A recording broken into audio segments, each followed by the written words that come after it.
আমার শ্বশুর ঘরের লোক বলে আমি নাকি খুব খারাপ, খুব বাজে। তাদেরকে কি করে বোঝাই?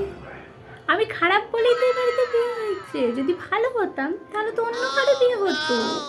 ভগবান নিজেরা দিয়েছে আমাদেরকে সমান সমান। দেখুন, এই যে আমি দাঁত বের করে হাসছি, এই দেখলেই বলবে এত হাসার কি আছে দাঁত বের করে? ওদের কি বলি? আমি তো হাসছি না, আমি তো দাঁতে বাতাস লাগাচ্ছি। সব জায়গাতে বাতাস লাগছে, দাঁতেও একটু বাতাস লাগাই। ওটা তো বন্ধ থাকে না।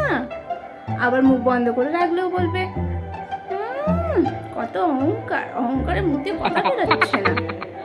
না, কি জ্বালা, আমি মুখ দিয়ে কথা বের করলেও তো তোমার 14 গোষ্ঠী Oh my উদ্ধার God. হয়ে যাবে।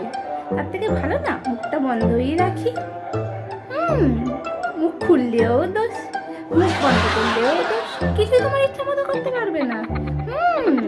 এটাই শ্বশুর ঘর।